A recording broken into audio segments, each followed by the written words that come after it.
سورج ڈوب چکا تھا اور شاہی محل کے گنبدوں پر چاند اپنی ٹھنڈی چاندنی بکھیر رہا تھا۔ بادشاہ جہانگیر، جو اپنی رعایا میں انصاف اور شجاعت کے لیے مشہور تھے، اپنے شاہی کمرے میں گہرے خیالوں میں گم تھے۔ ان کا چہرہ پریشان تھا اور ماتھا فکر کی تہوں میں چھپا ہوا تھا۔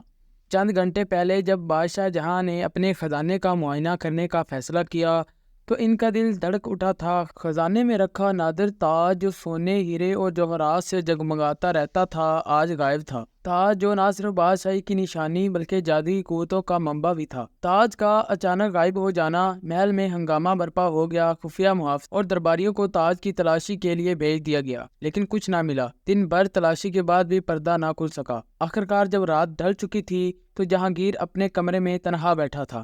ان کا دل غم اور غصے سے جل رہا تھا۔ وہ نہ صرف تاج کھو دینے کے غم میں تھے بلکہ اسے چرانے والے چور کو ڈھونڈنے کے لیے بے بس تھے۔ اس دوران ایک بوڑھی عورت، جس کے لباس اور شکل و صورت سے ایک غیر ملکی جادوگرنی کا گمان ہوتا تھا، بادشاہ کے کمرے میں نمودار ہوئی۔ بادشاہ جہانگیر نے اس عورت کو پہلے کبھی نہیں دیکھا تھا، لیکن اس کا عجیب سا چہرہ اور جادوئی آنکھیں انہیں خوف زدہ کر گئی۔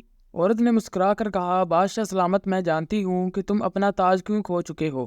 میری نظر اس چور پر ہے جو اپنے جادو کے ذریعے اسے چوری کر کے لے گیا ہے۔ بادشاہ جہانگیر حیران اور پریشان ہو گیا۔ اس نے پوچھا، تم کون ہو اور تاج چرانے والے کا سراغ کیسے رکھتی ہو؟ عورت نے کہا، میں ایک جادوگرنی ہوں اور دور دراز کے ایک جادوئی سرزمین سے تعلق رکھتی ہوں۔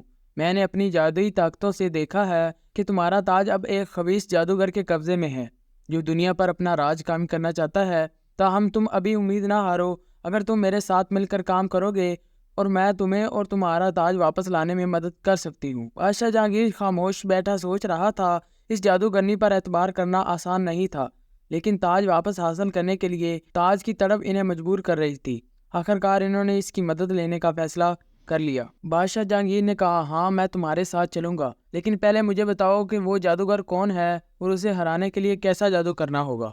عورت نے مسکرا کر جواب دیا، اس جادوگر کو ہرانے کے لیے ہزاروں الفاظ کا ایک طاقتور جادو کرنا پڑے گا۔ یہ جادو اتنا طاقتور ہے کہ جادوگر کی جادوئی کلی کی ساری طاقتیں اس میں لگانی ہوں گی، لیکن اس جادو میں وقت لگے گا۔ ہمیں یہاں سے دور ایک مقدس جگہ پہ جانا ہوگا۔ یوں بادشاہ اور جادوگرنی ایک ہی رات میں محل سے نکل گئے اور دور دراز ایک مقدس پہاڑ کا سفر شروع کیا۔ راستے میں انہیں بہت سے خطرات کا سامنا کرنا پڑا۔ خطرات سے بھرا یہ سفر ہفتوں تک جاری رہا۔ راستے میں انہیں جادوگر کے جنات کا سامنا کرنا پڑا۔ بادشاہ جہانگیر اپنی بے مثال شمشیر سے لڑتا رہا، جبکہ جادوگرنی اپنی جادوئی نقوش اور منتروں سے ان دشمنوں کو ہراتی رہی۔ ان کی یہ محبت بھری لڑائی انہیں قریب لاتی گئی اور وہ ایک دوسرے پر اعتماد کرنے لگے۔ آخرکار مقدس پہاڑ کی چوٹی پر پہنچ کر جادوگرنی نے ایک دائرہ بنایا اور بادشاہ کو بیچ میں کھڑا کیا۔ پھر اس نے بادشاہ کو ہزاروں الفاظ کا جادو سکھایا۔ یہ الفاظ قدیم زبان میں تھے اور ان میں زمین، آسمان، ہوا اور پانی کی قوتوں کو بلانے کی طاقت تھی۔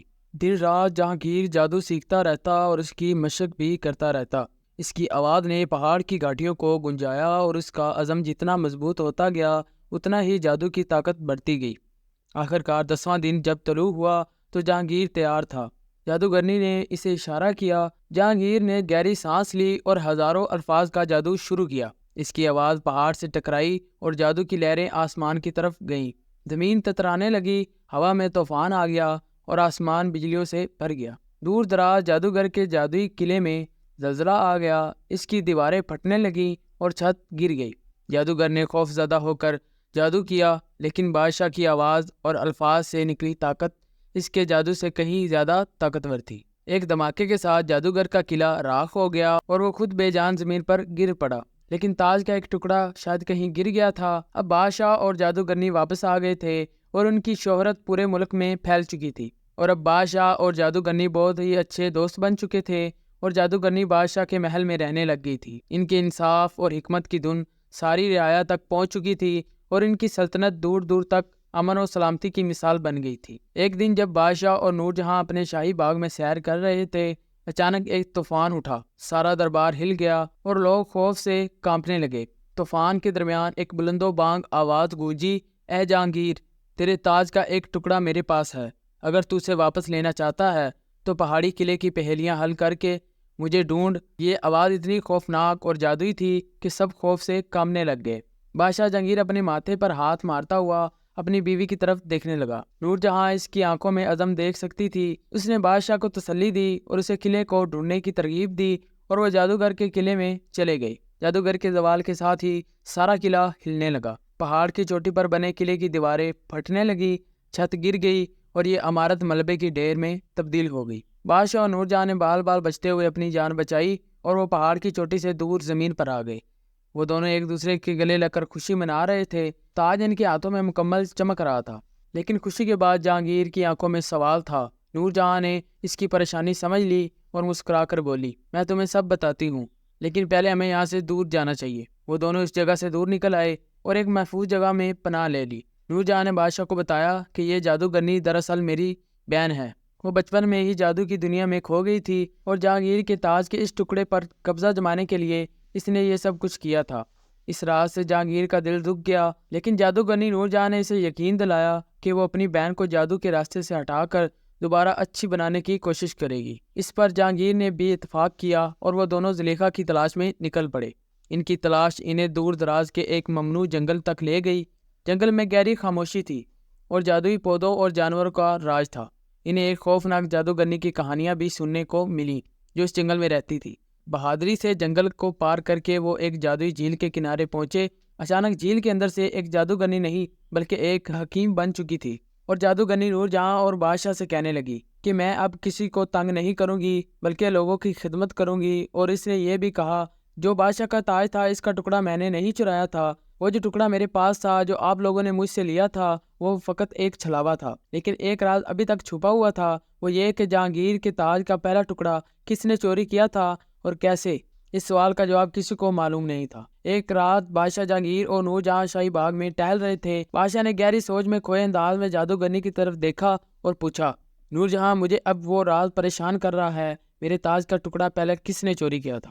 اور نور جہاں مسکرا کر بولی، بادشاہ سلامت، وہ راز میری ہی کہانی کا ایک گم شدہ ٹکڑا ہے، لیکن اس وقت اس راز کو کھولنے کا وقت نہیں ہے۔ ایک موقع آئے گا جب یہ راز بھی خود بخود بے نقاب ہو جائے گا۔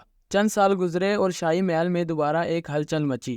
ایک عجیب و غریب بوڑھا جادوگر جس کی سفید داڑھی سینے تک جا پہنچی تھی اور آنکھوں میں جادو کی چمک لہلاتی تھی، محل کے دروازے پر نمودار ہوا۔ اس نے دعویٰ کیا کہ وہ تاج کے راز کو جانتا ہے اور بادشاہ جہانگیر سے ملاقات کرنا چاہتا ہے۔ بادشاہ جہانگیر کو جادوگر کی بات سنتے ہی ایک جرجری سی لگی، لیکن نور جہاں نے ہاتھ بڑھا کر اسے تسلی دی اور جادوگر سے ملنے کا فیصلہ کیا۔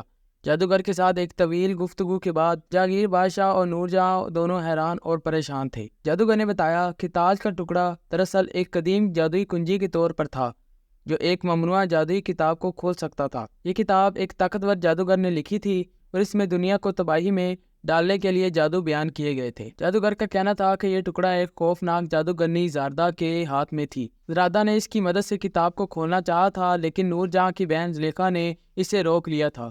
اس جھگڑے میں یہ ٹوٹ گیا اور دونوں ٹکڑے ٹکڑے ہو گئے۔ ایک ٹکڑا زلیخا کے پاس رہا جو بعد میں جہانگیر کے خزانے میں چلا گیا، جبکہ دوسرا زاردہ کے پاس ہی رہا۔ اسی ٹکڑے کی تلاش میں زاردہ نے کچھ عرصہ پہلے بادشاہ کے تاج پر حملہ کیا تھا۔ یہ خبر جہانگیر اور نور جہاں کو اندر تک ہلا گئی۔